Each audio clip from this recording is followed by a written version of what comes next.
Zoom ini kita bisa kembali mengikuti Zoominar, dan kali ini yang akan dibawakan oleh Ibu Sani, dan biarlah waktu ini kita bisa benar-benar fokus untuk bisa mendengarkan apa yang akan disampaikan oleh Ibu Sani. Mari ibu-ibu kita bersatu dalam doa. Bapa kami di surga, kami bersyukur Tuhan pada siang hari ini Tuhan kami boleh berkumpul lewat Zoom Tuhan dimanapun kami berada Tuhan di seluruh Indonesia, DKWD, GSJA sudah berkumpul Tuhan lewat Zoom ini Tuhan, dan kami percaya Tuhan Engkau mempunyai maksud yang baik lewat Zoominar pada siang hari ini Tuhan. Kiranya Tuhan memberkati setiap kami yang akan mendengarkan lewat Zoom dan bisa benar-benar fokus mengerti Tuhan maksud yang Engkau ingin sampaikan pada siang hari ini. Berkati Ibu Pendeta Sani yang akan menyampaikan, biar Engkau makin memperlengkapi Ibu Sani sehingga apa yang ingin Kau sampaikan kepada kami semua bisa tersampaikan dengan baik.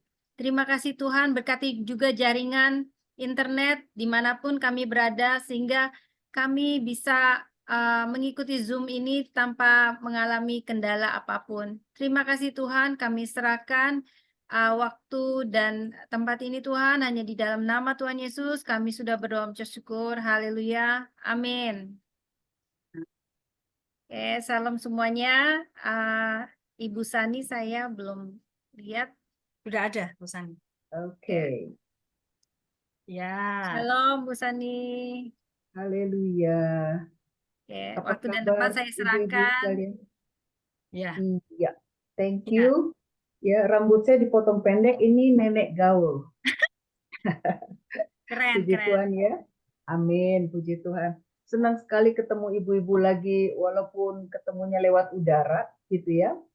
Oke, ibu-ibu, saya cerita dulu ya, di Calgary sekarang lagi masuk musim semi, ya, musim spring.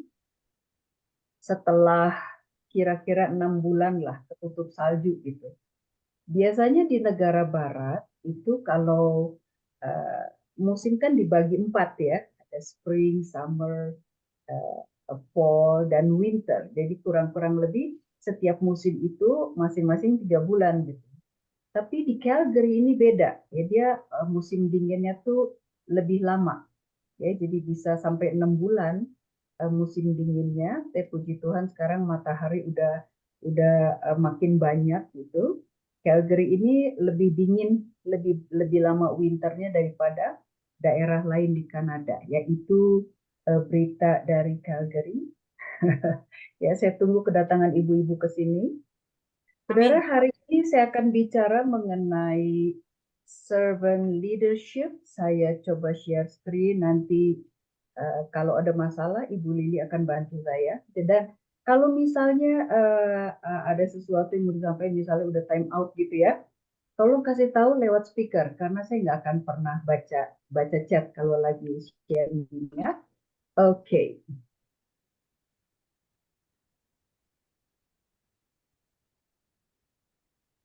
Bisa kelihatan, Bu Lili? Sudah, bisa. Oke, ya. Kita akan bicara mengenai servant leadership. Saudara, saya percaya bahwa banyak seminar kepemimpinan yang udah dibagikan oleh hamba-hamba Tuhan ya, baik lewat Zoom ini atau di dalam Rapimnas, itu semua memperlengkapi kita ya, memberi kepada kita wawasan dan motivasi untuk memperbaiki kualitas diri dan juga kualitas pelayanan ya. Kenapa kita harus bicara mengenai servant leadership? Kita akan melihat kepemimpinan ini dari sisi yang lain.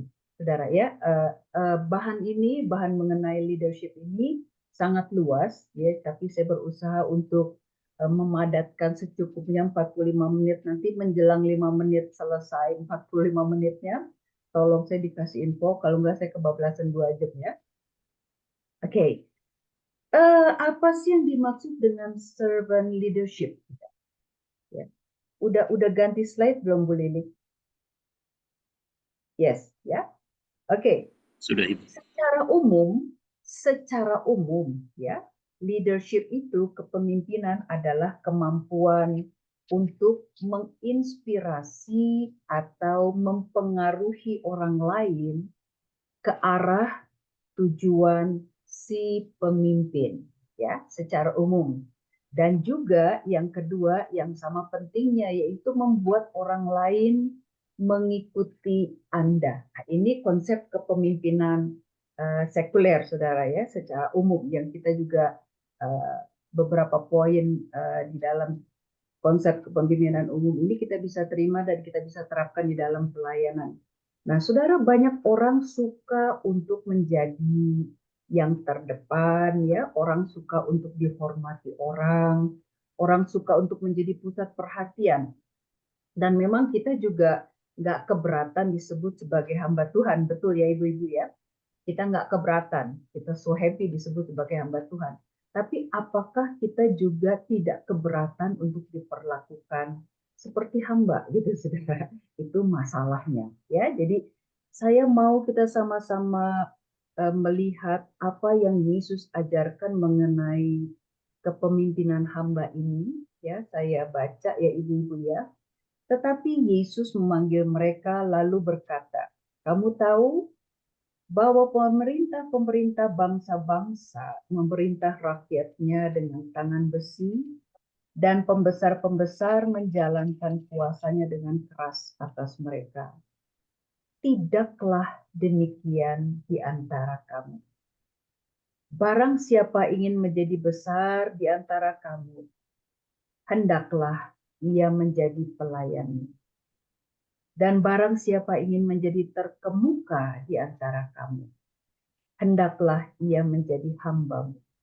Sama seperti Anak Manusia datang bukan untuk dilayani, melainkan untuk melayani dan memberikan nyawanya menjadi tebusan bagi banyak orang." Saudara, kalimat Yesus, "Tidaklah demikian di antara kamu," ya, yang tulisan merah ini, yuk sama-sama baca, 2, 3.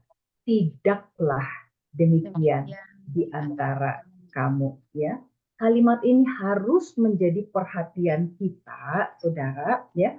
Yesus sedang mengoreksi pandangan umum tentang bagaimana menjadi besar diterapkan di antara murid-muridnya, saudara, termasuk kita sore hari ini, ya. Di sini jam 1 pagi sih, saudara. Ya, di Indonesia sore, puji Tuhan. Nah, semua yang kita pahami mengenai menjadi pemimpin harus kita selaraskan, saudara, ya, dengan konsep kepemimpinan yang Yesus ajarkan. Oke, setuju ya? Apa yang kita pahami mengenai menjadi seorang pemimpin itu harus kita selaraskan dengan konsep kepemimpinan yang Yesus ajarkan. Kalau memang betul-betul kita adalah murid Kristus, saudara. Saudara, kita sering berpikir bahwa orang yang cocok menjadi leader itu adalah mereka yang punya temperamen yang kuat, ya, kolerik misalnya gitulah. Lalu yang punya suara keras, orang Batak, orang Ambon cocok tuh jadi pemimpin gitu, saudara, ya. Oke, kalau ada di antara kita di dalam ruang Zoom ini berpikir bahwa saudara nggak cocok jadi pemimpin, ya. Aduh, kok saya dipilih sih jadi pengurus, jadi ketua lagi, ketua DKWD. Saya ini nggak cocok karena terlalu lembut dan kurang galak gitu ya. Anda keliru. Kenapa, saudara? Karena Yesus sendiri dia nggak pernah berteriak, saudara. Yesus tidak pernah berteriak menggerakkan massa seperti yang dilakukan oleh para pemimpin dunia. Ya, kan tujuannya kan menggerakkan emosi massa gitu ya. Yesus enggak tuh. Yesus tenang aja, quiet gitu, ya. Model kepemimpinan Yesus ini beda dari umumnya yang tangan besi, ya, yang otoriter, yang parhatasada gitu. Saudara ngerti parhatasada? Tanya guru kita, saudara. Ya, oke. Nah, kepemimpinan yang Yesus ajarkan itu adalah kepemimpinan hamba, saudara.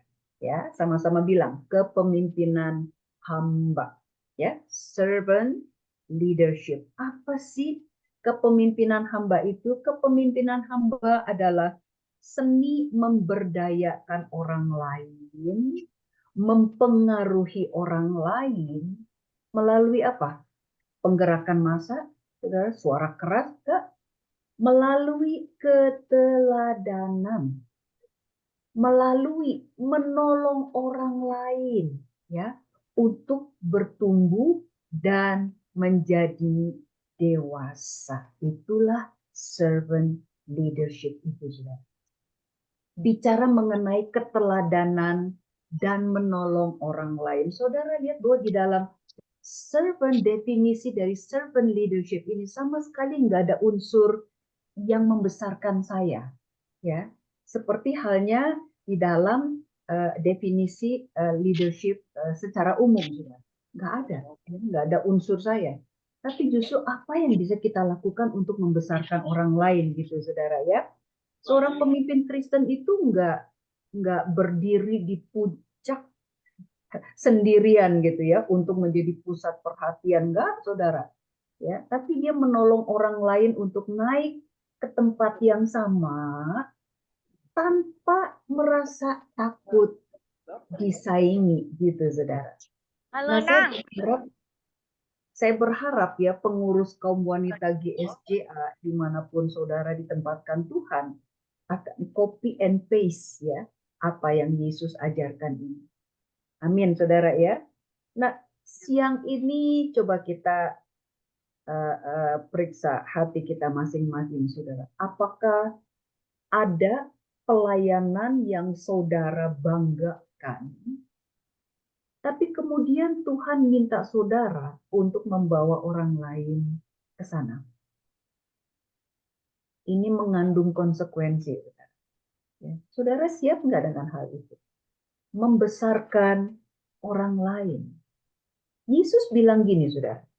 Jalan menuju kebesaran adalah dengan menjadi pelayan sesamanya.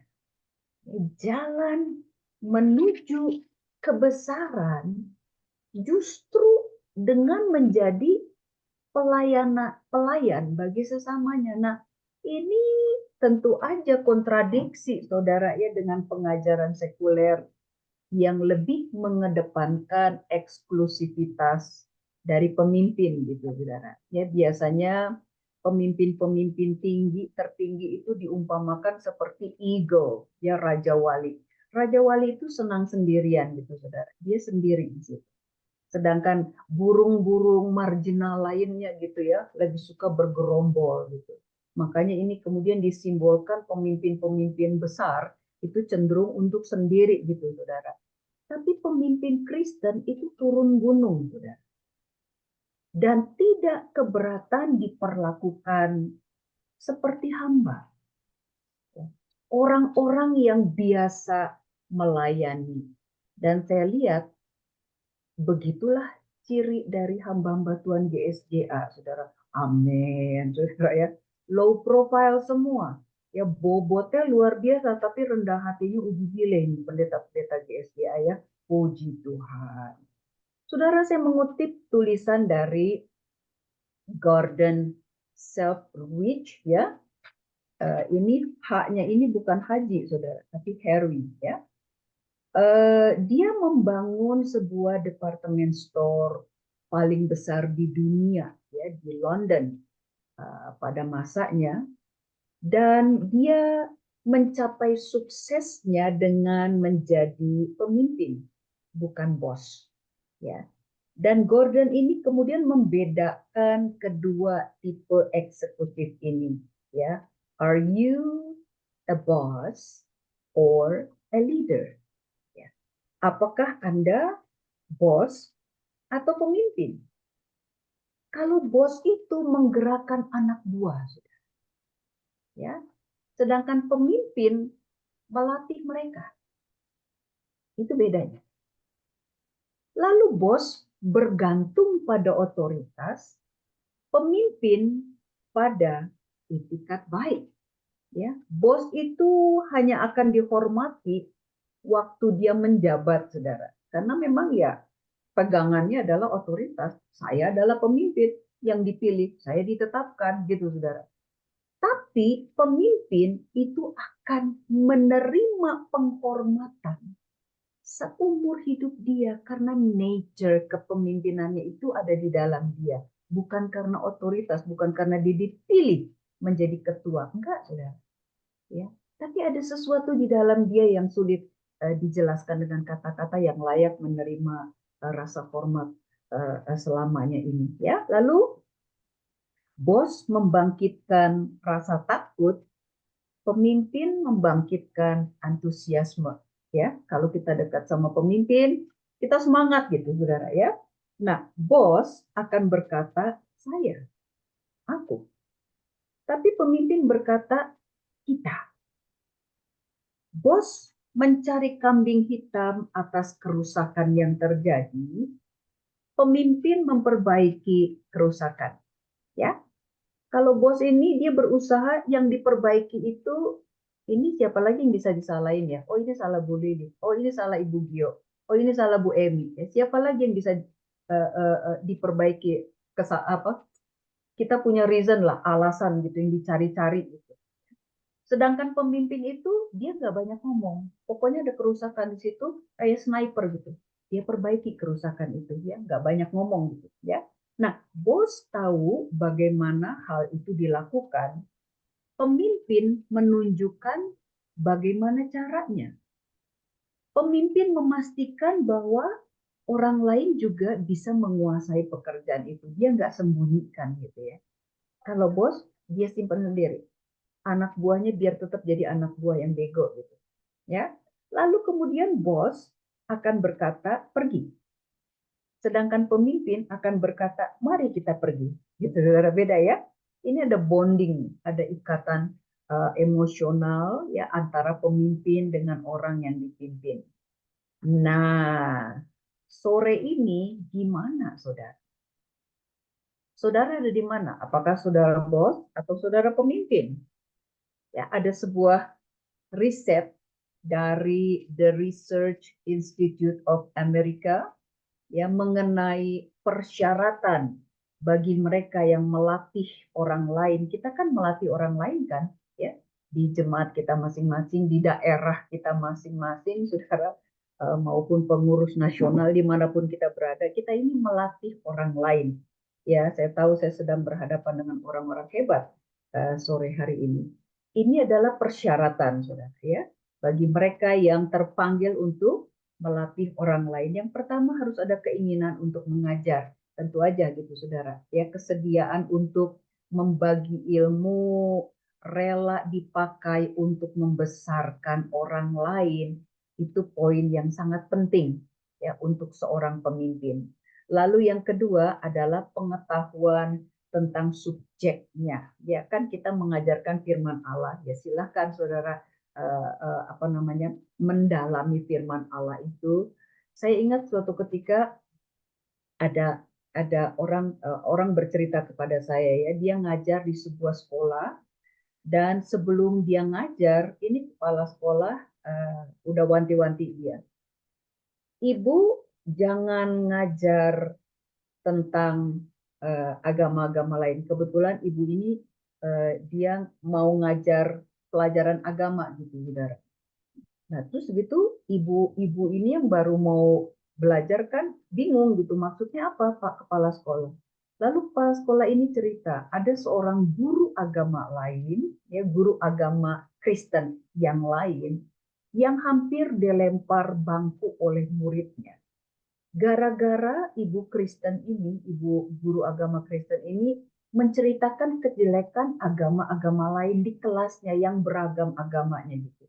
Nah, kebetulan murid yang punya agama yang sedang disinggung oleh gurunya itu tersinggung, ya mendengar itu tersinggung gitu. Jadi dia mau lempar si guru ini dengan bangku.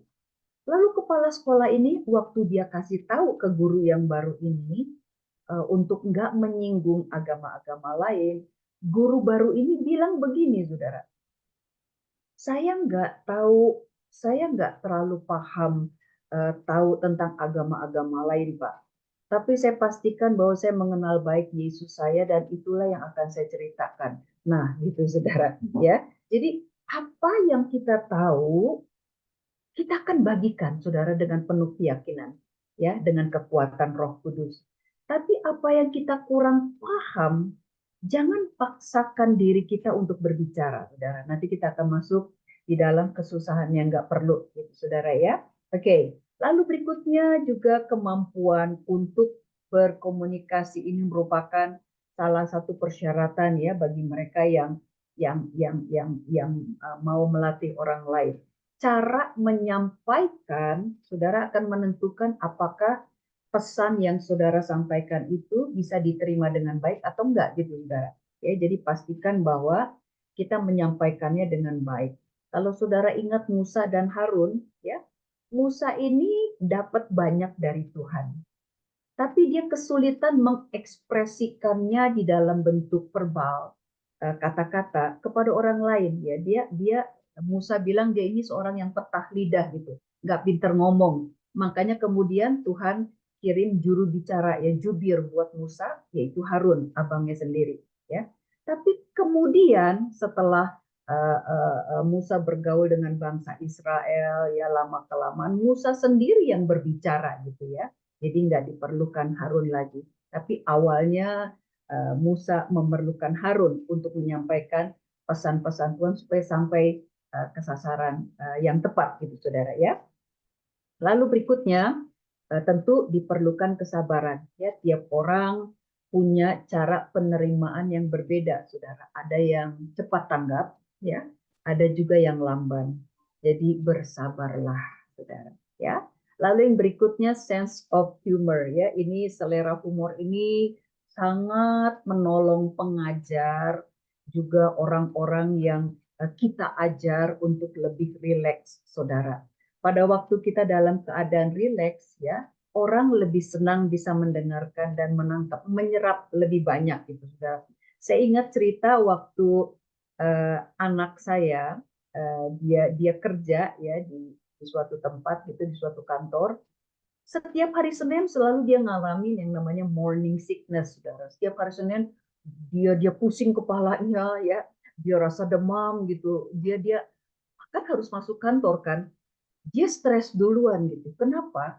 Karena supervisornya itu orangnya tuh ini banget kayak kayak ngelihat kesalahan dia tuh di apa namanya pakai pakai mikroskop gitu ya.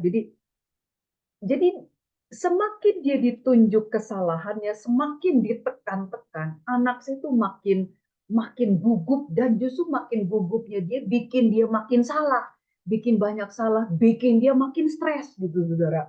Ya akhirnya kemudian dia nangis, saudara, dia cerita kepada saya dan saya bilang ya udah, kamu berdoa dulu deh ya. Kalau memang Tuhan mau kamu pindah ke tempat lain, it's okay ya. Cari aja pekerjaan yang lain gitu ya. Tapi kemudian di tengah perjalanan sebelum sebelum hal itu terjadi, sebelum dia pindah kerja ke tempat lain, ternyata Tuhan mengerjakan sesuatu yang lain, saudara. Ini supervisornya ini kemudian pindah kerja ke tempat lain. Jadi bukan anak saya yang keluar, tapi supervisornya. Ditempatkanlah seorang supervisor yang baru yang orangnya nyantai banget gitu. Ya, orangnya rileks banget dan orangnya suportif banget dan dia backup anak saya. Lalu anak saya bisa betul-betul optimal di kantor itu dan menghasilkan banyak jadi pegawai kesayangan karena produktif banget itu di kantornya. Jadi make sure bahwa di dalam pengajaran kita ya di dalam masa kita melatih orang lain atau kita mengajar orang lain dalam kepemimpinan kita juga mintakan kepada Tuhan kemampuan untuk selera humor ini, saudara. Ya, oke. Yang berikutnya yang juga penting yaitu waktu untuk melakukan keseluruhan pekerjaan gitu saudara. Ya, jadi make sure bahwa kita memang menyediakan waktu untuk mengajar ya apa yang perlu kita ajarkan. Jadi itu bukan cuma sebuah cita-cita mulia aja gitu saudara, sebuah niat agung gitu yang direncanakan tapi nggak pernah dilaksanakan gitu saudara ya. Make sure bahwa hal yang baik itu kemudian saudara akan bisa selesaikan dengan baik. Nah, mana di dalam bagian-bagian ini yang saudara merasa perlu untuk mengembangkan gitu saudara, ya, sebagai persyaratan dari orang-orang yang mau melatih orang lain. Kita perlu membuka diri saudara, ya. Jadi jangan puas dengan apa adanya saudara hari ini, tapi buka diri. Tuhan, apa kapasitas yang Tuhan kasih itu banyak saudara. Ya mungkin kita baru pakai sebagian ini, mampukan saya Tuhan untuk lebih mengembangkan kapasitas sesuai yang Tuhan rancangkan saya ada. Ya, oke. Nah, saudara, kepemimpinan Kristen yang berhasil itu dimulai dengan diri si pemimpin itu sendiri, ya. Saya percaya demikian, saudara. Nah, ini meliputi bakatnya, ya, pribadinya, persiapannya, juga hubungannya yang benar dengan Allah, ya. Saya percaya kepemimpinan yang berhasil ya dimulai dengan diri si pemimpin itu sendiri, bukan karena hal-hal yang lain gitu saudara. Hal-hal lain itu mengikuti. Ya, ini penting banget. Bakat, pribadi, persiapan, hubungan yang benar dengan Allah ya. Tentunya kita memimpin agar tercipta akibat-akibat tertentu ya di dalam kehidupan orang-orang yang kita pimpin, ya kan? Ya, kita nggak cuma habis ibadah selesai, syukur beres satu urusan lagi gitu, udah, dan kita nggak terlalu peduli apa hasilnya. Enggak, saudara ya, kita tetap harapkan dan kita doakan ada efek positif gitu yang terjadi di dalam kehidupan mereka yang kita pimpin, yaitu kepemimpinan yang baik, saudara. Oke, kalau saudara masih ingat ya pada waktu Yesus memulihkan luka dari Petrus, Yesus sampaikan hal ini, saudara. Feed my sheep. Kan Tuhan Yesus bilang, Petrus, Simon Petrus, apakah Simon anak Yohanes, apakah engkau mengasihi aku? Ya, Petrus bilang, ya Tuhan, engkau tahu bahwa aku mengasihimu. Itu sampai 3 kali kan ya. Dan 3 kali Yesus selalu bilang feed my sheep. Diterjemahkan ke dalam bahasa Indonesia, gembalakanlah domba-dombaku. Ya, itu dipakai 2 kata bahasa Yunani yang unik, saudara. Ya, yang pertama sama-sama bilang yuk bosko. Ya, bosko artinya membimbing ke padang rumput yang hijau, menyediakan makanan, ya, melindungi, merawat, gitu saudara. Lalu kata kedua sama-sama bilang poimano. Ya, poimano ini artinya menuntun, mengatur, memberi makan. Ya, saudara, saya percaya saudara udah dengar nih pendeta yang viral gitu ya, yang minta jemaatnya transfer uang sebelum jam 2 siang gitu saudara ya. Oke, atas nama Tuhan lagi. Nah, itu berbeda dengan yang Yesus ajarkan, saudara. Ya. Gembala yang baik, kata Yesus, adalah gembala yang merawat dan memberi makan domba-dombanya. Bilang amin, saudara. Ya. Gembala yang baik adalah gembala yang memberi makan domba-domba, melindungi, ya, membimbing ke padang rumput yang hijau, melindungi, merawat domba-domba ini. Banyak domba-domba istimewa Yesus, saudara, ya, yang ada di tangan kita, saudara. Itu domba-domba yang tidak terpelihara, ya, domba-domba yang kotor, domba-domba yang aneh, domba-domba yang maksaan gitu saudara ya, domba-domba yang tersesat. Semuanya ini kita layani, harus kita layani dengan baik. Kita kan nggak cuma melayani domba-domba yang kuai-kuai, saudara ya, yang tambun-tambun, enggak, saudara. Ya semua adalah domba-dombanya Tuhan yang harus kita rawat dengan baik. Nah, pertanyaannya adalah, apakah kita yang ada di dalam ruang Zoom ini adalah pemimpin-pemimpin yang baik, gembala-gembala yang baik atas domba-domba yang Tuhan percayakan kepada kita? Apakah kita memberi mereka makan? Apakah kita merawat mereka, melindungi mereka? Atau justru kita menjadikan domba-domba ini sebagai domba perahan gitu, untuk membesarkan kita, untuk memperkaya kita? Saya bisa ada sampai hari ini adalah karena seorang guru sekolah minggu, ya. Kalau saudara masih ingat, dulu saya pernah cerita guru sekolah minggu yang namanya Oma Hari di Bogor, ya. Beliau betul-betul seorang guru sekolah minggu yang committed gitu, mengajar anak-anak sekolah minggunya, ya. Segala upaya, segala usaha dia usahakan gitu, ya. Kalau kita zaman sekarang, saya lihat ada beberapa oknum guru sekolah minggu lain nggak terlalu peduli. Anaknya mau datang ke gereja, syukur, nggak ke gereja juga nggak apa-apa gitu ya, nggak jadi perhatian dia. Tapi Oma Hari ini, saudara, begitu kita nggak datang, dia tinggalin betul 99 domba yang benar itu, dan dicari satu yang sesat. Sampai ke rumah saya dikejar, saudara. Itu kelas ditinggalin dulu. Mana si Nonon? Dikejar, dicari. Jadi akhirnya kemudian kita nih anak-anak sekolah minggu ke sekolah minggu karena takut sama si Oma Hari ini. Ya, dia tegas banget. Tapi beginilah hasilnya. Kebanyakan dari anak-anak sekolah minggu Oma Hari semua ada di dalam pelayanan hari ini. Hebat, saudara. Ya. Hampir 95% lah boleh dibilang. Anak-anak sekolah minggu dari Oma Hari ini semua ada di dalam pelayanan Tuhan, ya. Luar biasa. Suatu ketika saya hadir di dalam sebuah kelas sekolah minggu, ya saya lagi nganter anak saya gitu, saudara. Dan saya melihat si guru sekolah minggu itu, kan kita duluan datang gitu ya, anak-anak sekolah minggu plus orang tuanya, ya. Ada beberapa yang nemenin anak-anak sekolah minggu. Lalu si guru sekolah minggu ini guru sekolah minggu ini masuk ke dalam ruangan. Apa yang dia lakukan, saudara? Saya perhatikan.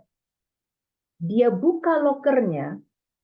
Terus dia baca buku pembimbing yang harus dia ajar hari itu. Lalu kemudian dia ngajar dalam hitungan menit. Dan dia ngajar begini, sudah. Musa diperintahkan oleh Tuhan untuk membangun bahtera. Lalu 8 keluarga Musa ini diselamatkan oleh Tuhan. Dan sebagainya, dan sebagainya. Selesai ibadah, saya kasih tahu sama guru sekolah minggu ini, Bu Guru, yang Tuhan perintahkan membangun bahtera itu bukan Musa, tapi ini. Iya ya, begitu, saudara. Itu cara dia mempersiapkan sekolah minggunya. Masuk dalam hitungan menit, baca buku, lalu selesai mengajar. Beda banget dengan apa yang dilakukan oleh guru sekolah minggu saya. Kita ini bukan gembala upahan. Bilang amin, saudara. Ya. Kita ini bukan gembala upahan yang bekerja, yang menggembalakan domba-domba hanya karena uang. Enggak, saudara. Ya.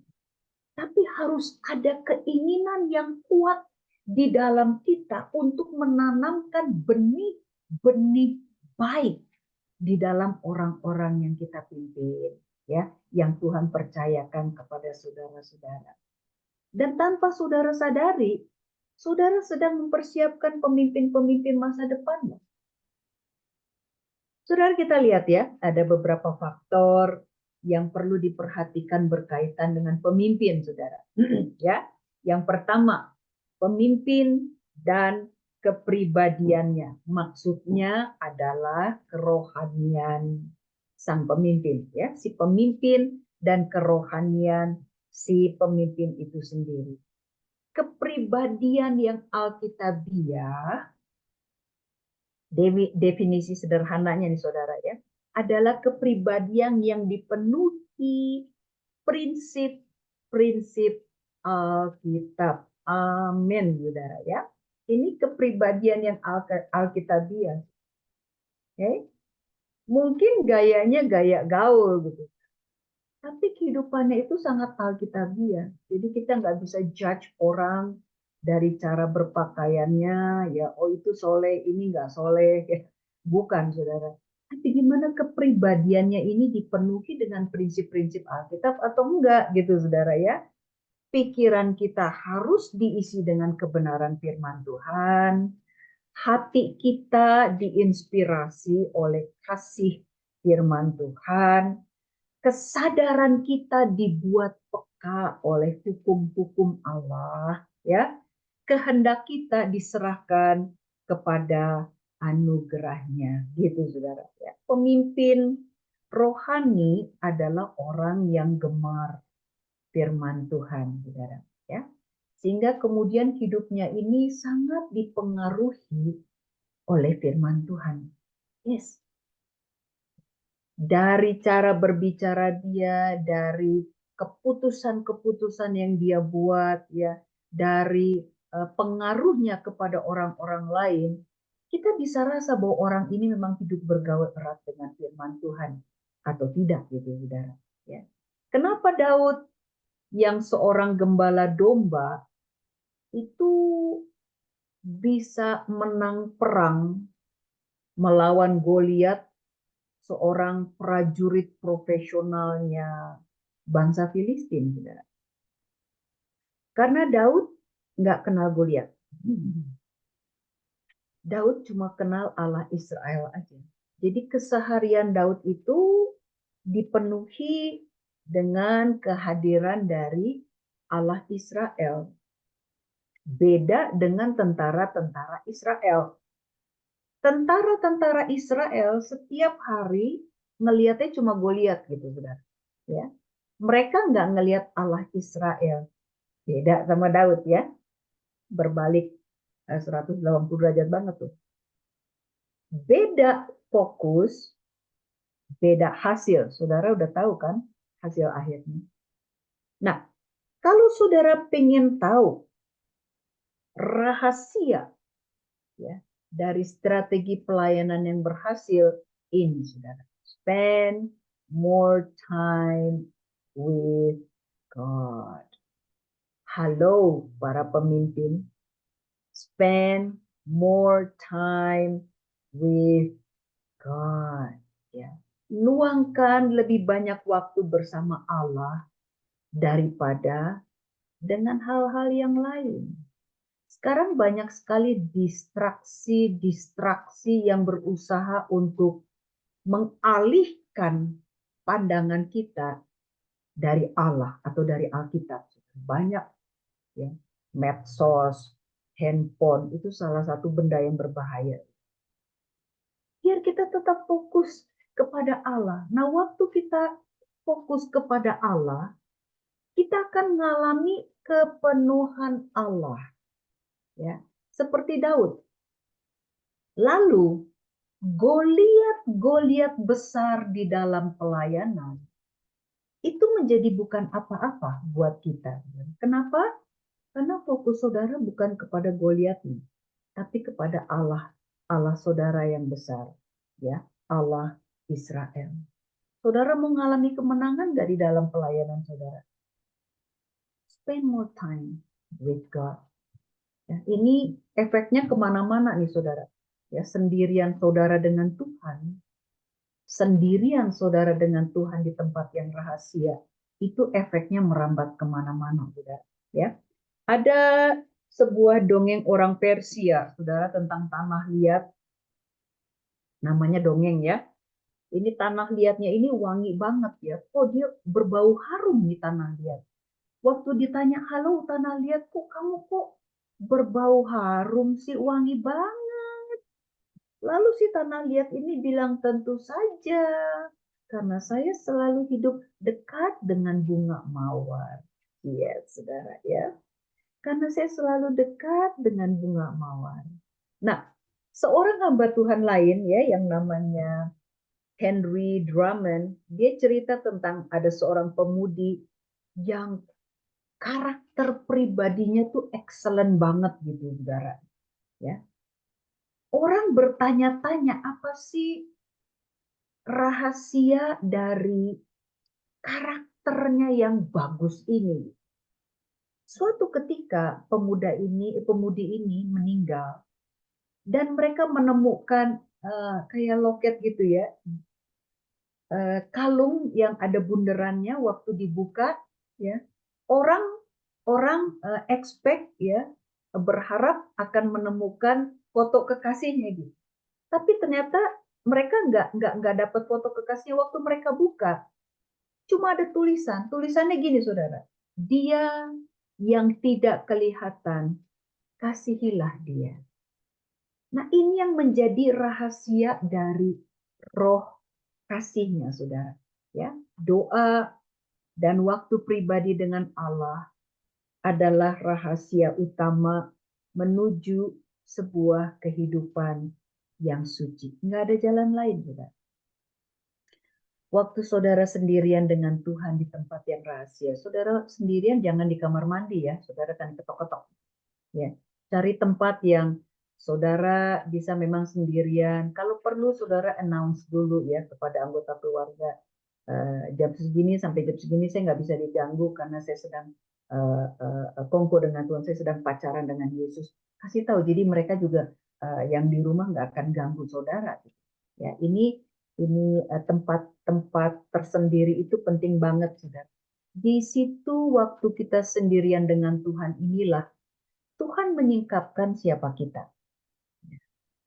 Dalam hal saya, biasanya waktu sendirian inilah Tuhan singkapkan kesalahan saya, gitu saudara. Ya, dan di situ saya bertobat, saya minta ampun lagi, saya minta Tuhan mengoreksi saya, mengingatkan saya apa-apa yang belum selaras dengan maunya Tuhan gitu. Dia singkapkan diri kita, saudara, sehingga kemudian kita bisa merubah ya segala sesuatu yang belum cocok dengan seleranya Tuhan. Tapi selain dia menyingkapkan diri kita dalam masa sendirian kita dengan Tuhan, dia juga menyingkapkan dirinya, saudara. Ya, visinya yang dia mau taruh di dalam pelayanan kita. Dia singkapkan itu pada waktu kita sendirian. Ya, jadi jangan pernah berharap saudara, bahwa hubungan yang berantakan dengan Tuhan akan menghasilkan pelayanan yang berkualitas. Never. Ya, jangan pernah berharap saudara on and off dengan Tuhan, saudara setengah hati dengan Tuhan, tapi berharap bahwa pelayananmu akan berhasil. No, never. Jangan pernah berharap karena itu nggak akan pernah terjadi, saudara. Ya, semuanya berasal dari hubungan karib saudara dengan Tuhan. Jadi mohon jangan anggap remeh hubungan waktu teduh saudara dengan Tuhan. Jangan anggap remeh, saudara. Ya, oke. Kerohanian seorang pemimpin ya akan mewarnai kepemimpinan dia secara dominan. Yes, saudara. Yang nampaknya sepele, tapi demikianlah adanya.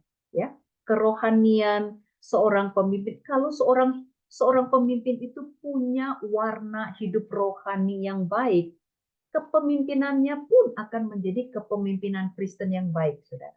Tapi kalau hidup rohaninya itu terganggu, ya, itu juga akan memberi warna suram kepemimpinannya. Itu sebabnya, saudara-saudara ya, penting bagi seorang pemimpin Kristen untuk mengembangkan kehidupan rohani yang baik, gitu saudara. Ya. Nah, Kristus tentu saja menjadi arah pertumbuhan kita ya. Kita nggak sedang bertumbuh ke arah Ibu Esther, saudara ketua DKWN. Kita nggak sedang bertumbuh ke arah Pendeta Arif sebagai ketum kita, enggak, saudara ya. Mereka adalah orang-orang istimewa yang memang Tuhan tempatkan untuk menjadi figur kita, tetapi arah pertumbuhan kita tetap jelas yaitu Yesus Kristus. Ya, jadi seorang pemimpin harus bertumbuh secara rohani ya dan berjuang untuk menjadi lebih seperti Kristus di dalam sikap, di dalam sifat, dan juga di dalam perilakunya. Bilang amin, saudara. Ya. Saudara jangan terkecoh untuk menjadi pemimpin seperti pendeta besar itu. Ya. Pendeta besar Ono, pendeta tersohor Ono. Enggak, saudara. Enggak. Pengen tetapkan hati kita untuk jadi lebih seperti Kristus. Itulah yang paling mulia, saudara. Suatu ketika saya diajak oleh teman ya ke sebuah gereja besar, saudara, gereja yang jemaatnya ribuan gitu ya. Lalu kemudian waktu kami mau parkir mobil, itu ada orang-orang yang bantu parkir mobil. Mereka pakai rompi gereja gitu ya, parkir mobil. Lalu teman saya ini ngomong ke saya, "Non, kamu lihat itu orang-orang yang ngatur parkir, ya belok kanan, ya ke sebelah sini, ya ke belakang, ya ke depan. Jangan anggap mereka orang-orang biasa loh. Banyak sekali di antara mereka adalah orang-orang manajerial di perusahaan gitu, saudara, yang manajer di perusahaan.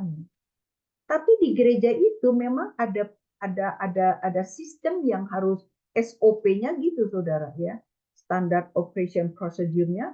Sebelum mau naik kelas ke pelayanan yang lebih besar, mereka harus di grounded dulu dengan melakukan perkara-perkara kecil. Jadi bayangkan kalau anak buah dari si manajer ini ngelihat manajernya lagi ngatur ke tukang parkir gitu, apa nggak direndahkan gitu ya. Tapi memang bagi gereja ini masalah karakter itu penting banget ya, sangat penting. Dan saya juga percaya masalah karakter ini sangat penting untuk orang-orang yang melayani gitu, saudara ya. Oke. Bu Lilik, saya berapa menit lagi nih?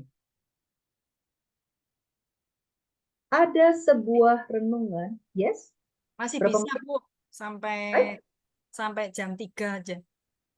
sampai jam Jadi 3, saya jam 12 piro? menit. 12 menit. 10 menit lagi. Oke, 12 menit. Thank you. Ya. Ada seorang yang bernama Dr. Barrett. Cuma sayang, cuma Barrett doang ya. Saya lupa nama lengkapnya siapa. Jadi kita bisa search di internet gitu. Dia pernah menulis demikian, saudara.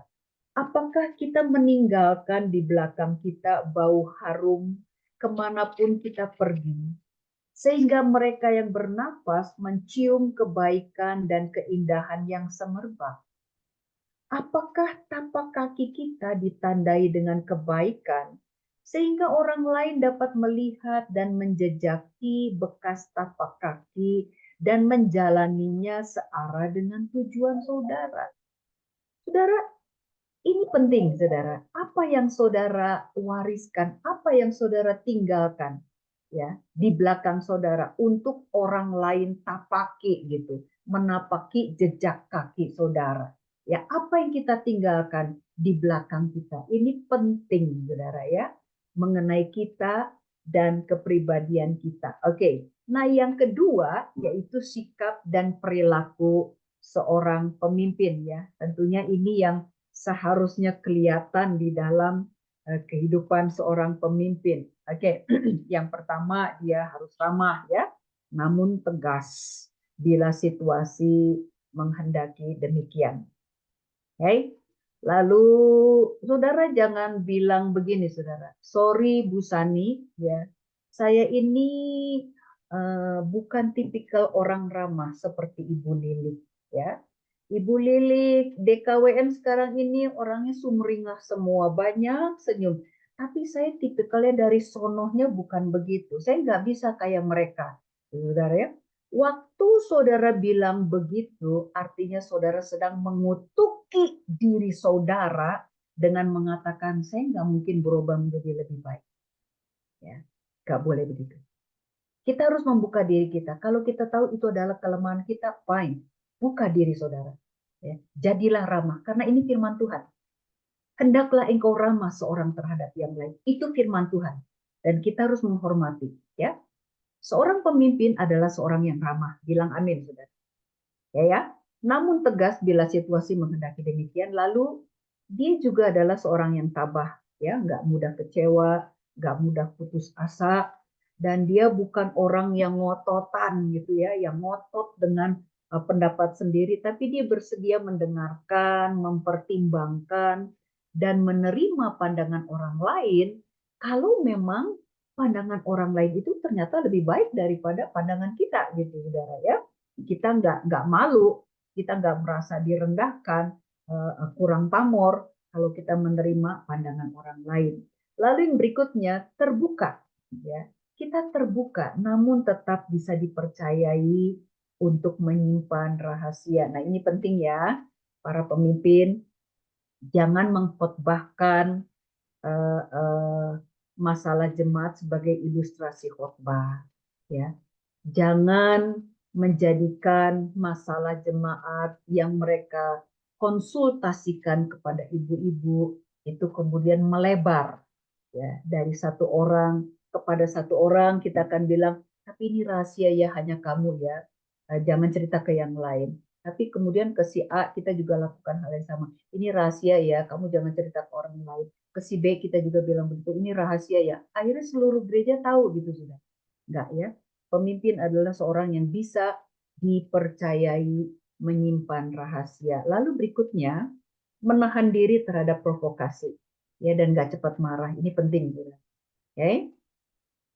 Menahan diri terhadap provokasi dan tidak cepat marah ya. Lalu pemimpin juga adalah seorang yang sopan, yang santun gitu saudara ya, bukan santun hanya kepada mereka yang di level lebih tinggi dari dia, tapi dia juga santun dan penuh hormat kepada orang-orang yang di bawah dia ya.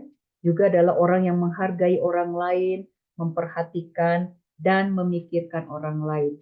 Seorang pemimpin adalah pemimpin yang konsekuen terhadap janji saudara yang dibuat ataupun keputusan yang diambil ya pemimpin. Dan dia juga nggak memihak, dia nggak punya anak emas, dia nggak punya anak tiri atas orang-orang yang dia pimpin ya. Nah, dia juga nggak menunjukkan roh menguasai atau sikap mendominasi secara berlebihan ya. Dia memperhatikan mereka yang dipimpin, bukannya acuh tak acuh. Dan dia juga tidak mencari atau mengutamakan kepentingan diri sendiri, tapi kepentingan bersama. Saudara nggak usah khawatir ya, nggak usah mencatat, karena bahan PowerPoint ini nanti akan Ibu Lilik bagikan kepada saudara-saudara selesai Zoom kita ini ya. Nah, ke-12 poin ini belum mencakup keseluruhan sikap perilaku pemimpin. Tapi 12 hal ini udah bisa kita gunakan sebagai patokan saudara ya, untuk menilai sikap dan perilaku kita sendiri sebagai pemimpin dan menjadikannya sebagai pola dari servant leadership kita gitu saudara ya. Ini bisa kita terima. Oke, Ibu Rospita, apa pandangan Ibu mengenai kalimat ini? D.L. Moody bilang gini saudara, character is a victory, not a gift. Gimana menurut Ibu Rospita? Ketua DKWD RKS, RS. Ibu Rospita dengar nggak? Atau oke, saya nggak bisa lihat Ibu. Ya oke, kalau gitu Ibu Lilik deh.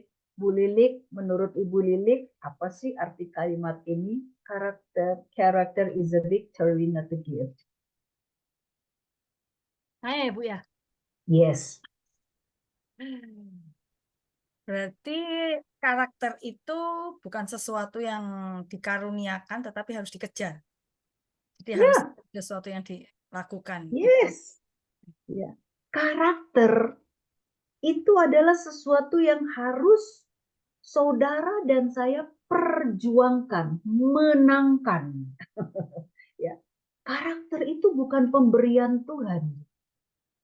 Karakter itu bukan pemberian, tapi sesuatu yang harus kita menangkan. Kapan? Setiap hari. Ini kita sedang ada di sini. Sikap dan perilaku pemimpin harus kita menangkan setiap hari. Tentunya dengan pertolongan Tuhan kita bisa melakukannya saudara ya. Yang terakhir, Ini pemimpin sebagai teladan dan panutan, saudara ya. Tentu saja pemimpin harus menjadi teladan, panutan bagi orang-orang yang dia pimpin. Ya, Paulus pernah berpesan kalimat serupa kepada pemimpin muda Timotius, saudara. Dia bilang, janganlah seorang pun menganggap engkau rendah karena engkau muda. Jadilah teladan bagi orang-orang percaya dalam perkataanmu, tingkah lakumu, dalam kasihmu, dalam kesetiaanmu, dan dalam kesucianmu. Amin, saudara. Ya, jangan ada orang yang anggap kamu rendah, kata Paulus kepada Timotius. Tapi jadi teladan. Nah, dia juga menghimbau orang-orang yang dia pimpin di Korintus, saudara, dengan kalimat ini. Saudara pasti pernah baca ayatnya. Ya, jadilah pengikutku. Kalau kita stop sampai di sini, saudara, jadilah pengikutku. Ini narsistik, saudara.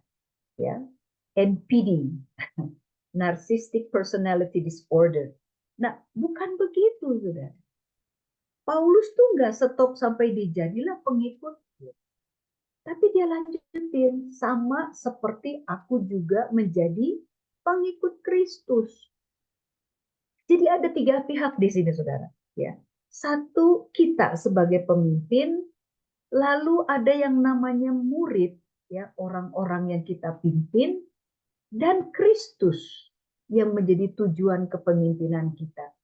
Nah, di dalam bagian ini makna yang bisa kita tarik begini, saudara. Bahwa pemimpin kita meneladani Kristus supaya kita bisa diteladani oleh murid.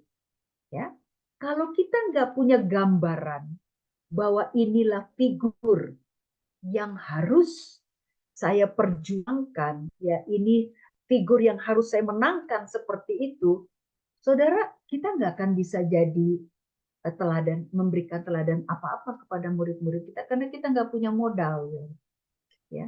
Tapi pada waktu kita fokus kita adalah Kristus, orang di belakang kita itu bisa ngelihat, ya, bahwa kita ini sedang meniru Kristus dan mereka gampang nangkepnya, ya. Ada sosok, ada kepribadian lain di dalam pemimpin saya yang perlu saya tiru. Ya, jadi pemimpin ini meneladani Kristus nomor 1. Amin, gitu, saudara ya. Supaya bisa diteladani oleh para murid. Lalu yang kedua, kehidupan pemimpin menjadi cermin dari kehidupan Kristus bagi para murid. Ini penting, saudara. Membuat Yesus itu nyata bagi orang-orang yang kita pimpin. Mereka ngelihat dari kita, dari dalam kita. Ya. Lalu yang berikutnya, yang ketiga, murid mengenal kehidupan Kristus melalui kehidupan pemimpin. Amin, saudara. Jadi saudara bayangkan bahwa pemimpin rohani itu punya tanggung jawab yang besar, saudara, ya, kepada orang-orang yang dia pimpin di satu pihak, juga kepada Kristus di pihak lain. Makanya kemudian pemimpin Kristen harus memperhatikan dan mengawasi dengan seksama bagaimana ia hidup. Tantangan menjadi seorang pemimpin, yang menjadi gembala sidang atau menjadi ibu gembala sidang atau menjadi majelis gereja, menjadi diaken, menjadi ketua DKWD, pengurus DKWD, itu tuh nggak mudah, saudara. Tapi kita harus percaya, ya, bahwa ketergantungan kita yang kuat kepada Roh Kudus ini akan menolong kita untuk menjadi pemimpin-pemimpin powerful yang rendah hati, gitu, saudara ya. Karena kita sadar bahwa kemampuan kita itu berasal dari Allah, ya. Terakhir, yuk sama-sama baca lagi ayat ini yuk. Ya, di tempat saudara masing-masing ya. 2, 3. Tetapi Yesus memanggil mereka lalu berkata, Kamu Kamu tahu tahu bahwa bahwa pemerintah pemerintah Pemerintah bangsa-bangsa bangsa-bangsa pemerintah rakyatnya dengan rakyatnya dengan tangan tangan besi besi dan dan pemberontak besar menjalankannya menguasanya dengan keras atas atas mereka. mereka. Tidaklah demikian di antara di antara kamu. kamu. Barang Barang siapa siapa ingin menjadi besar di antara kamu, hendaklah ia menjadi pelayan. Dan barang siapa ingin menjadi terkemuka di antara kamu, hendaklah ia menjadi hambamu. Sama seperti Anak Manusia datang bukan untuk dilayani, melainkan untuk melayani dan untuk memberikan nyawanya menjadi tebusan bagi banyak orang. Sebagai refleksi kita sore hari ini, kita bisa bertanya kepada diri kita sendiri, am I willing to serve people as Jesus did? Apakah saya mau melayani orang lain seperti yang Yesus lakukan? Jadi saya mengajak ibu-ibu semua yang ada di dalam ruang Zoom ini, yuk kita ikut teladan Kristus, saudara. Dengan merendahkan diri dan bersedia untuk menjadi pelayan bagi semua. Ya, Tuhan sendiri yang akan mengangkat saudara. Dia sendiri yang akan mempermuliakan saudara in His time. Kita tundukkan kepala ya, kita berdoa yuk. Haleluya, terima kasih Bapa yang baik. Terima kasih Tuhan Yesus yang baik. Terima kasih Roh Kudus yang baik. Engkau yang sudah memilih kami Tuhan untuk masuk di dalam pelayanan Tuhan. Kami percaya Tuhan, Engkau juga yang memperlengkapi kami. Sehingga kami bisa menyelesaikan tugas tanggung jawab yang gak mudah itu. Makasih Engkau selalu menyertai kami Tuhan. Bantu kami untuk mengembangkan karakter Kristus di dalam kami. Sehingga kami bisa menjadi pemimpin yang menginspirasi Tuhan. Orang-orang yang kami pimpin. Kami menjadi pemimpin-pemimpin yang bisa memberikan cerminan Kristus kepada orang-orang yang kami pimpin. Ya Tuhan, terima kasih Engkau sendiri akan memberi kepada kami hikmat, wibawa ilahi, bijaksana, pertimbangan yang baik yang kami perlukan Tuhan. Untuk menjadi pemimpin-pemimpin di dalam pelayanan Tuhan. Kami serahkan segenap kehidupan kami kepada Tuhan. Ingatkan kami Tuhan apa yang harus kami lakukan. Bantu kami Tuhan. Kami amat sangat memerlukan Engkau. Kami amat sangat bergantung kepadamu. Berkati semua ibu-ibu pengurus DKWD, GSJA Tuhan yang ada di dalam ruang Zoom ini. Semua pengurus DKWN ya Tuhan, hikmat-Mu menyertai kami sekalian. Terima kasih Tuhan di dalam nama Tuhan Yesus Kristus, Juru Selamat kami yang hidup. Kami berdoa mengucap syukur. Haleluya. Amin. Amin. Puji Tuhan. Saya akan stop share. Iya. Oke. Puji Tuhan. Baik, luar biasa ya. Saya memperhatikan ini semua komen responnya luar biasa Ibu Sani. Puji Tuhan. Kita mengenalnya dengan Ibu Mamai. Mamai. Ya karena sebenarnya tadi belum sempat diperkenalkan ya. Langsung saja sebenarnya bagi yang belum mengenal, beliau adalah Departemen Kaum Wanita Nasional periode sebelum kami ini. Ini kan kami baru menjabat 1 tahun ini ya. Sebelumnya adalah Ibu Mama ini, Ibu Sani, yang telah menjabat sebagai Departemen Kaum Wanita Nasional. Beliau masih akan menolong kita di dalam kepemimpinan. Saya sendiri luar biasa. Ini yang hadir 270-an lebih ya. Bahkan malah lebih daripada seminar-seminar yang biasa hari yang apa setiap bulan sekali. Sebenarnya kalau seluruh wanita, ini semua yang hadir adalah pengurus Departemen Kaum Wanita Daerah, pengurus Departemen Kaum Wanita Wilayah, dan pengurus gereja setempat, pengurus KW lokal dengan ibu-ibu gembala. Wah, ini luar biasa. Ternyata kekuatan kita pemimpin-pemimpin wanita ini luar biasa, Ibu Sani. Wah, Puji Tuhan. luar biasa. Jadi ini sesi pertama ya, masih ada sesi yang berikutnya yang akan Ibu Sani sampaikan di dalam kepemimpinan. Sebagai pemimpin, kita semua diberkati dengan materi ini. Ternyata kita tuh memang butuh di training. Walaupun kita ini pinter, kita bisa mimpin, tetapi kadangkala kita masih memerlukan pengetahuan tambahan untuk agar kita menjadi pemimpin yang lebih baik. Semakin banyak terbuka belajar, semakin lebih baik. Nah, sekarang kita buat tanya jawab ya. Ya, ini saya akan sampaikan yang ada di chat dulu. Tapi apabila ada nanti yang mau menanyakan langsung, saya beri kesempatan ya. Ini ada pertanyaan yang pertama, yaitu apakah seorang pemimpin yang tidak memiliki karakter Kristus masih patut dihormati? Semoga tidak ada di antara kita. Aduh. Yes. Ya, bagian kita, kata firman Tuhan, adalah menghormati otoritas, saudara. Ya, jadi jangan kita pakai alasan seperti tadi ya, pemimpin saya ini nggak layak dihormati, untuk kita menyangkali firman Tuhan. Bagian kita adalah tetap menghormati pemimpin itu dan mendoakan supaya dia berubah, saudara. Ya, pasti Tuhan punya caranya lah untuk menjamah orang itu.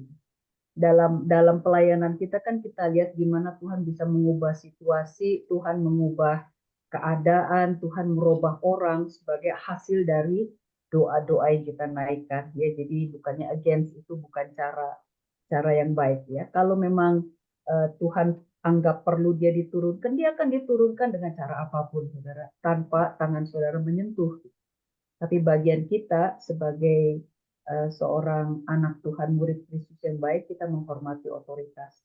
Ya, saya rasa itu aja yang bisa saya jawab. Oke, jadi jawabannya adalah berarti kita harus tetap menghormati, sedangkan bagaimana beliau akan diturunkan atau dikerjakan, kita serahkan kepada Roh Kudus. Oke, ini saya selingi ya dengan Ibu Efri. Ibu Efri, raise hand, mau bertanya? Silahkan buka mic. Bisa? Saya komentarin dulu ya, itu kerupuknya Ibu Yustin di sini nggak ada loh. Itu satu mobil itu Bu, sambil dengarkan Zoom katanya sambil. Dia tega ih. Baik Bu, izin bertanya Bu. Ya, silakan. Perkenalkan, nama saya Efri Mariana Luis. Pelayanan saya sekarang lagi buka perintisan di daerah Kalimantan Selatan, khususnya di Kabupaten Pelihari, Desa Sungai Cuka Bu. Nah, baik Bu, tadi pemaparan yang sangat luar biasa, cukup memberkati saya.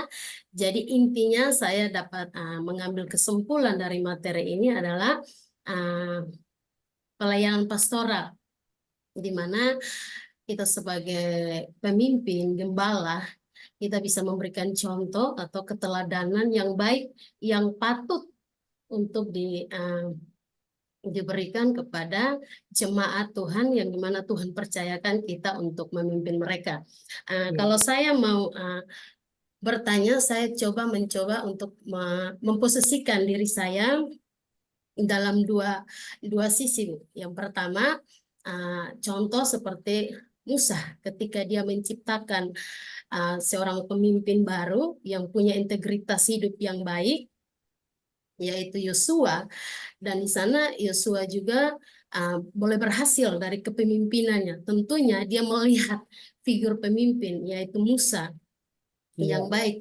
Sehingga dalam sejarah Israel, Yosua juga dapat dikatakan adalah pemimpin yang berhasil pada waktu itu. Nah, ini ada artinya ada tongkat estafet yang diberikan kepada regenerasi yang ada, Bu. Nah, sekarang kita boleh melihat cenderung di gereja-gereja, saya tidak menyebut secara spesifik, namun kenyataan praktek lapangan, Bu, kebanyakan kita melihat bahwa ada talenta-talenta tersebut yang dimana Tuhan karuniakan kepada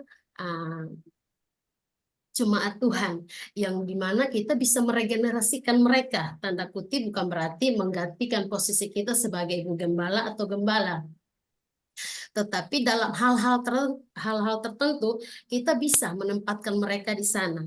Tetapi tanda kutip ada pemimpin-pemimpin yang enggan, tidak bisa memberikan ruang bagi orang-orang ini untuk mereka bisa menggali potensi mereka dalam bidang kepemimpinan itu sendiri. Ini saya bicara dari sisi jemaat, Bu. Nah, selesai. Lalu pertanyaan kedua, saya bicara dari sisi penggembalaan atau pelayanan pastoral itu sendiri. Dalam hal ini, kita sebagai gembala maupun ibu gembala dalam melayani atau melakukan tugas sebagai gembala itu sendiri.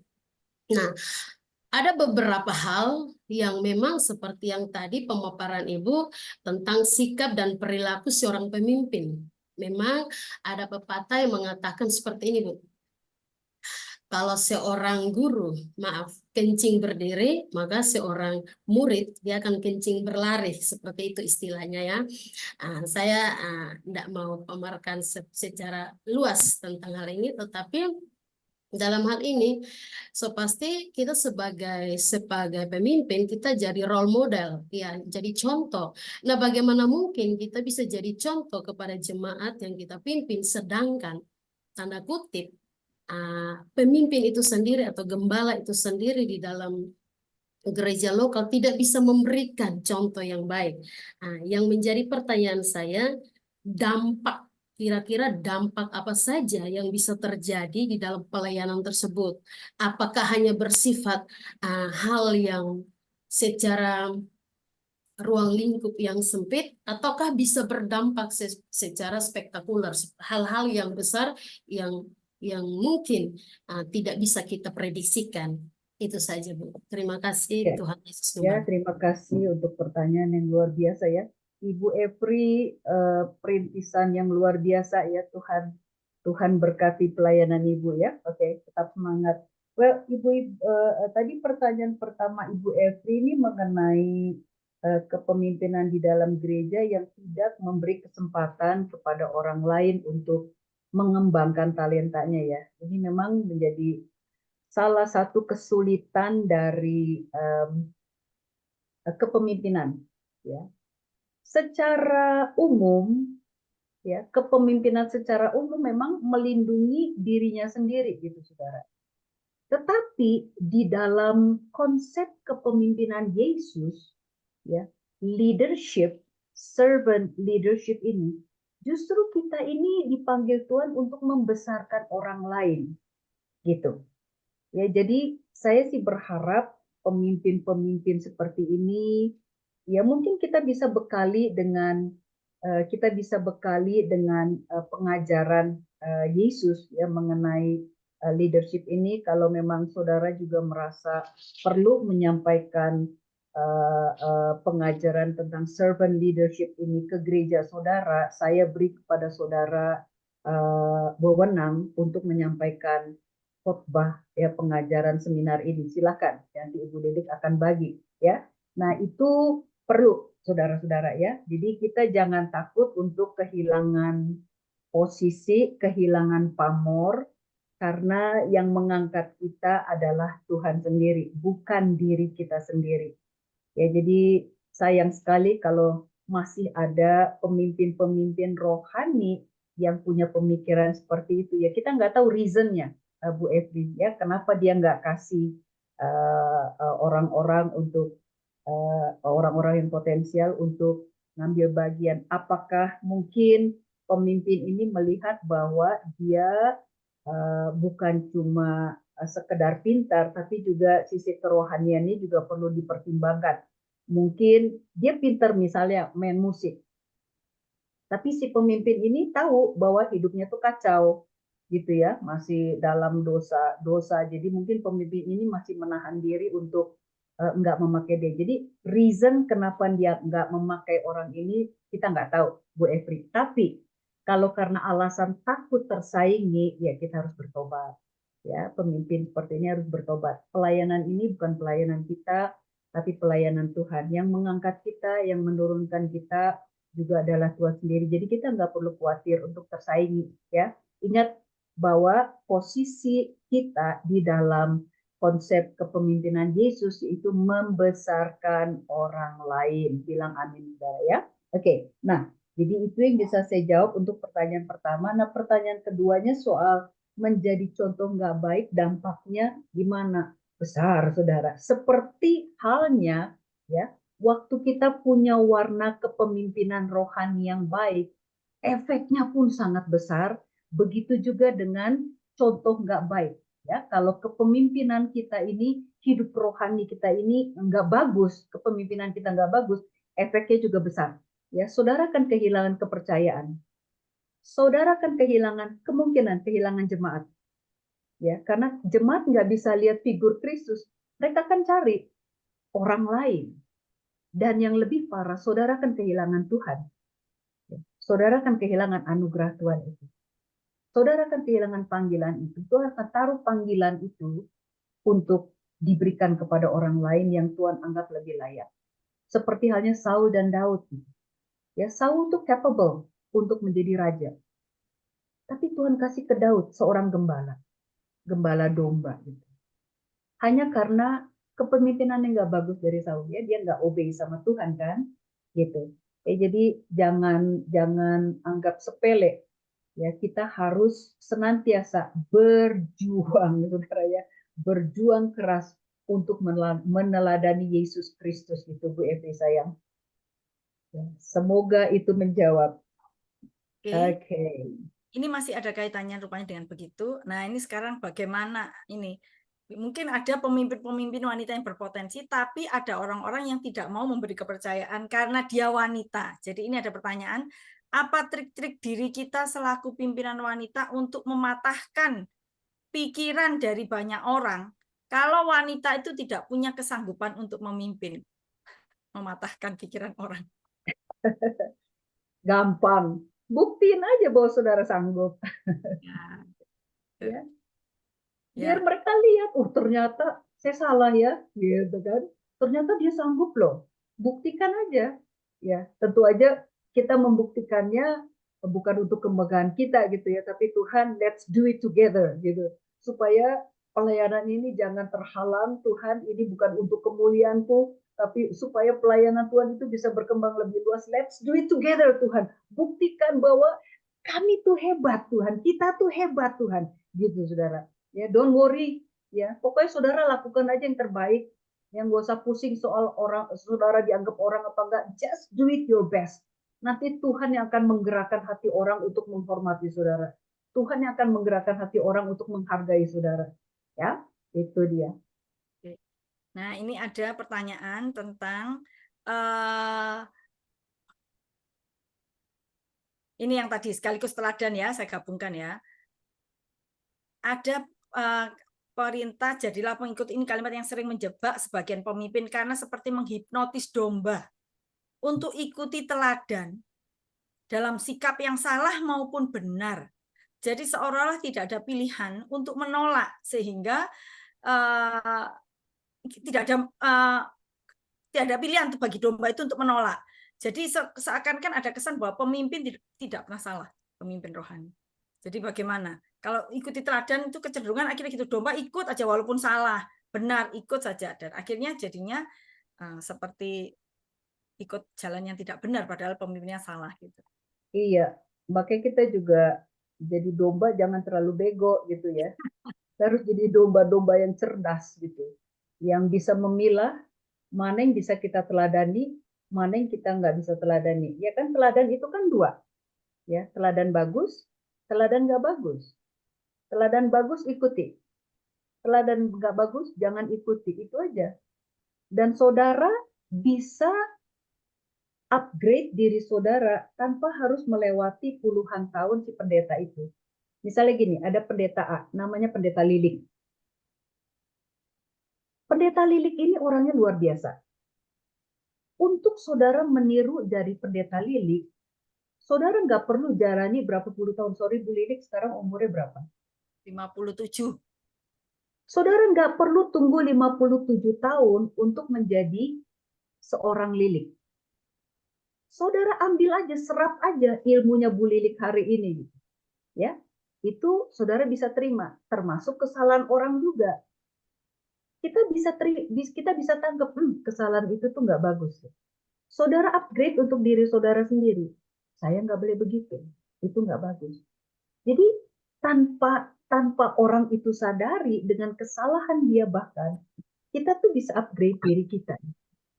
Ya, jadi nggak selalu kesalahan orang itu adalah untuk kita tunjuk salahnya, tapi justru itu untuk kesempatan kita belajar, untuk upgrade diri kita sebagai pemimpin. Ya, semakin hari kita terus belajar, upgrade diri kita. Itu aja dulu. Oke, jadi benar yang dikatakan ya, jadi domba jangan bego, justru bisa lebih pintar daripada gembala. Kalau dia bisa pilih nih ya, yang bagusnya dari gembala diambil, yang jeleknya dari gembala di-upgrade, jadinya bisa lebih pintar nih dari gembalanya. Betul. Lebih bagus. Iya. Iya. Oke, ada pertanyaan dari Ibu Jenny. Ibu Jenny mau sekaligus, tadi soalnya ada pertanyaan mau saya bacakan, tapi Ibu Jenny raise hand. Jadi sekalian aja Ibu Jenny ngomong ya tentang ini suksesi, nampaknya suksesi kepemimpinan. Silakan Ibu Jenny Palunso dari DKWD Sulut 1. Di unmute Bu Jenny, di unmute, yes. Up. Di unmute saya. Unmute dulu Kak Jen. Oke. Oh, belum, tekan lagi. Ketutup lagi. Yes. Oke. Terima kasih Ibu Lili, Ibu Sani Pasaribu yang saya hormati dan saya teladani. Saya melihat kesabarannya dari cara Ibu menjelaskan banyak hal sejak periode lalu. Ibu, saya tertarik di requirement for those who train others. Itu ada di poin 4 tentang patience. Ini nggak usah jadi trainer, jadi ibu rumah tangga aja sabarnya pernah selesai, nggak pernah jadi sabarnya. Apalagi dengan apa namanya, dengan yang dilayani, dengan teman kerja, teman pelayanan. Sabar rasanya sudah, saya ini sudah pensiun Bu, 60 tahun. Tapi rasanya, dan saya mengajar sudah 36 tahun. Sabar terbentuk Bu. Rasanya seperti itu, meskipun orang lain memberi pendapat bahwa saya kok sudah sabar ya, enggak kayak dulu lagi. Tapi saya rasanya belum seperti yang apa ya, mungkin harapan saya sendiri bahwa sabar harus seperti ini.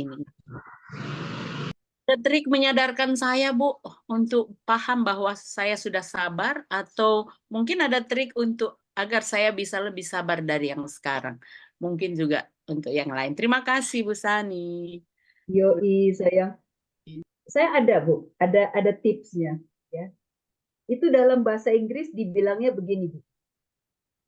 To pray for patience is to pray for testing. Ya. Jadi artinya kalau kita minta sama Tuhan kesabaran yang lebih, kesabaran yang lebih baik, itu sama dengan kita pohon, oh Tuhan ujilah aku. Ya, karena kesabaran itu hanya bisa diperoleh melalui ya ini perang di lapangan ini Bu, dengan anak-anak, anak mantu cucu ya, dengan gereja, dengan murid-murid orang-orang yang kita layani gitu Bu. Tapi yang pasti ya memang ini sekolah gratis dari Tuhan ya. Kalau kita sekolah mencapai sesuatu itu kita harus bayar setiap bulan. Orang-orang sulit, tanda kutip ya, orang-orang sulit yang Tuhan kirim di jalan kita, ini adalah sekolah gratis yang Tuhan kasih kepada kita untuk mengembangkan karakter Kristus, gitu Bu Jenny. Ya, jadi ia bersyukur aja untuk semua yang ada di sekeliling ibu-ibu, ya, Ibu Jenny yang Tuhan pakai untuk membentuk karakter Kristus gitu sayang. Itu aja yang saya bisa kasih Bu, ya. Minta Baik. sama Tuhan ujian yang lebih, testing yang lebih gitu. Poinnya sangat kuat. Let's test me, gitu kan? Jadi siap-siap ya, Kak. Bu Jenny siap-siap dapat masalah besar supaya kesabarannya dibentuk. Oh, Tuhan tolong. Coba, Oke, yuk, Bu Jenny ikutin saya ya. To pray for patience pray for patience. is to pray for testing. Oh, saya tulis sudah di. Baik, terima Oke. kasih. Tani. Ya, Oke. Kapten. Nah, ini ada pertanyaan terakhir. Bagaimana cara menggerakkan jemaat agar aktif dalam ibadah kaum wanita? Nah, gimana caranya?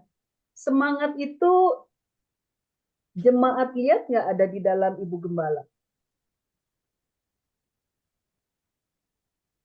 Semangat yang sama mereka lihat nggak ada di dalam kita yang melayani?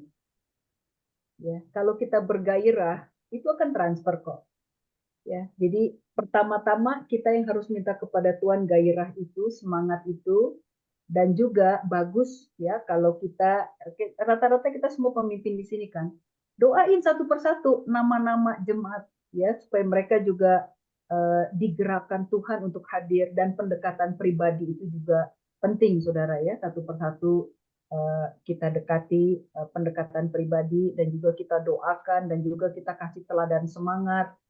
Saya rasa dengan segala upaya yang kita lakukan, Tuhan pasti akan menganugerahi, Tuhan kasih reward gitu ya, dengan ditambahkannya jemaat-jemaat ke dalam kebaktian kaum wanita kita gitu.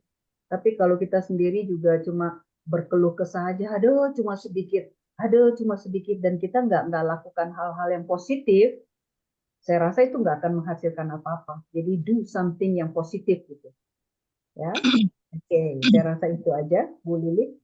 Semoga menjawab. Ini ada bagus ini sharing dari Ibu Yuliana Abumbas ini. Ya, beliau juga berbagi dari GSI Air Hidup yang ada di mana ini, kota apa ini? Nah, Sulawesi Utara. Ya, beliau menyaksikan nih bagaimana supaya bisa mengembangkan pelayanan kaum wanita. Memang benar yang dikatakan Ibu Sani, harus mulai dari Ibu Gembalanya. Beliau kesaksian bagaimana Ibu Gembala itu memotivasi, mendorong, melibatkan kaum wanita untuk pelayanan. Jadi akhirnya kaum wanitanya jadi berkembang dan bertumbuh. Oke. Sekali. Mungkin Bu Yuliana aja yang share ya.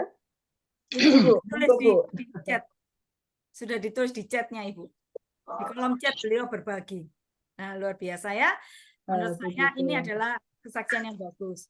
Nah, ibu-ibu yang dikasih Tuhan, kita memang masih perlu belajar untuk menjadi seorang pemimpin.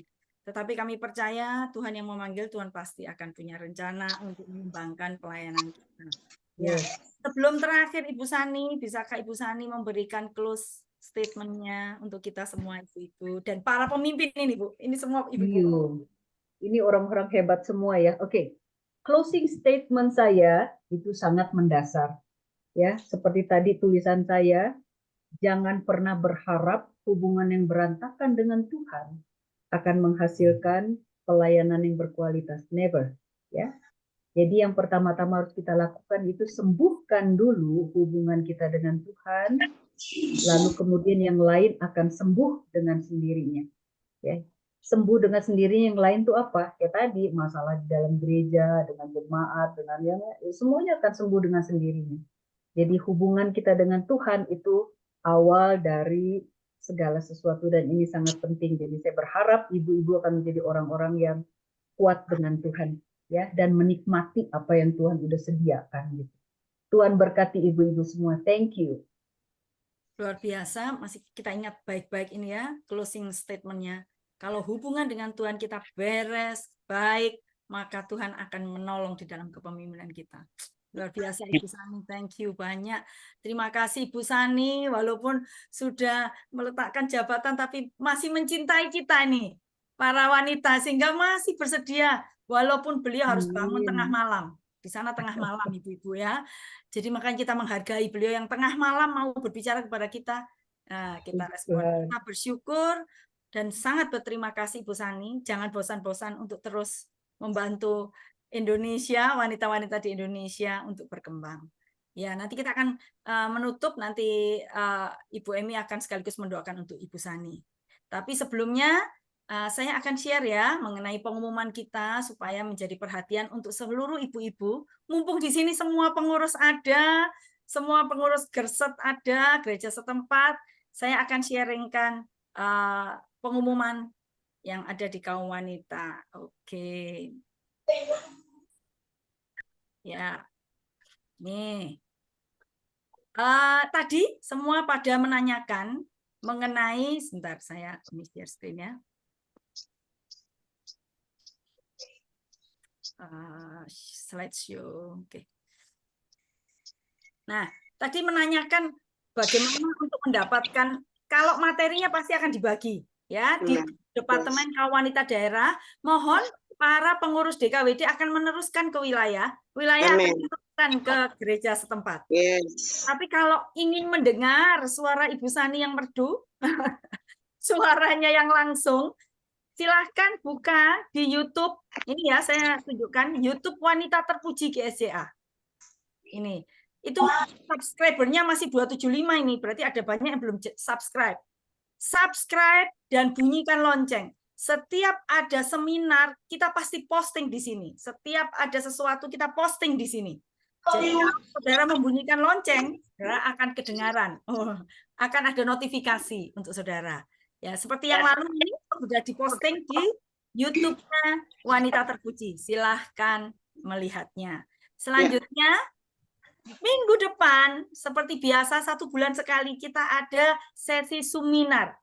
Nah, ini yang menginisiasi itu zaman Bu Sani nih, ya, DKWN-nya Bu Sani yang sangat disukai. Jadi, mari. Ini terbuka untuk umum ya, bukan hanya pemimpin-pemimpin, semua kaum wanita. Kalau ada kaum pria juga berminat, silahkan join, free, gratis. Ya, gunakan kesempatan ini. Jam 2, minggu depan hari Sabtu yang sama jam 2, kalau WIB, WITA jam 3, WIT jam 4. Temanya adalah kewirausahaan. Nah, kita mengenal dengan Ibu Made yang sangat capable atau punya kemampuan dan praktek di dalam kewirausahaan. Yang terakhir, masih jualan outer, saudara ya. Karena ini kita tidak bosan-bosannya menjual ini, karena ini adalah outer yang khasnya water GSJA. Ada logo water di cetakannya, didesain khusus oleh DKWN. Jadi tidak ada dijual di umum sebelum kehabisan. Nah, karena ada batasan. Ini cetaknya di pabrik itu terbatas. Jadi pesanlah. Bagaimana kami bisa pesan? Pesanlah lewat DKWD masing-masing. Ya. Departemen Kaum Wanita Daerah. Mereka akan tahu bagaimana cara memesannya. Harganya juga sesuai dengan DKWD masing-masing. Oke. Satu lagi yang tadi, saya baru ingat sekarang, satu lagi. Tadi bagaimana supaya kaum wanita aktif? Jangan lupa, buatlah harnas di gereja lokal masing-masing. Hari Nasional Kaum Wanita itu adalah kesempatan untuk promosi kaum wanita. Karena itu harus diadakan di gereja, di ibadah umum, saudara ya. Jangan diadakan di ibadah kaum wanita, atau diadakan di ibadah padang. Nanti nggak menjawab. Harnas itu, harnas kaum wanita atau harnas departemen-departemen lain harus diadakan di gereja, di ibadah raya, supaya mempromosikan agar wanita-wanita yang lain mendengar, oh ini tuh ibadah kaum wanita, terus bisa melihat bagaimana kaum wanita pelayanan. Mereka akhirnya jadi ingin untuk bergabung di ibadah kaum wanita. Jangan lupa ya, adakan Hari Nasional di gereja masing-masing. Dah, ini saja pengumuman dari DKWN. Sekali lagi terima kasih Ibu Sani dan terima kasih untuk semua pengurus yang hebat yang telah saya serahkan kepada Ibu Emi yang akan menutup di dalam doa. Ya. Ibu Lili, kami masih berhutang satu outer buat Ibu Sandi ya. Oh, harus dikirim ke Kanada itu. Ya, kalau ada yang berangkat ke Kanada kami akan titip. Saya siap Bu Emi untuk berangkat ke Calgary untuk kirim Oh ke ya, Bu Sandi. baik Jester ya, baik. Ya. Amin. Kita Ya. berdoa. Ya, kita akan berdoa untuk mengakhiri seminar pada siang hari ini. Mari kita berdoa. Bapak, kami mengucap syukur untuk kesempatan di mana kami semua para wanita bisa mengikuti seminar mengenai kepemimpinan yang dibawakan oleh hamba-Mu, Ibu Pendeta Sani ya Tuhan. Kami sangat diberkati. Tuhan tolong kami semua sehingga sebagai pemimpin kami memunculkan karakter Kristus di dalam kepemimpinan kami. Sehingga kepemimpinan kami berdampak bagi banyak orang dan Tuhan dimuliakan.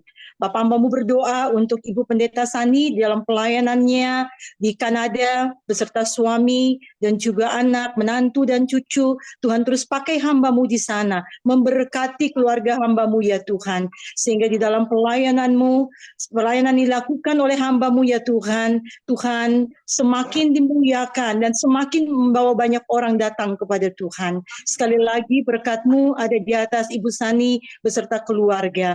Kami menyerahkan semua pengurus Departemen Kaum Wanita Daerah seluruh Indonesia ke dalam tangan Tuhan. Departemen Kaum Wanita Wilayah seluruh Indonesia ya Tuhan. Dan juga pengurus kaum wanita gereja setempat.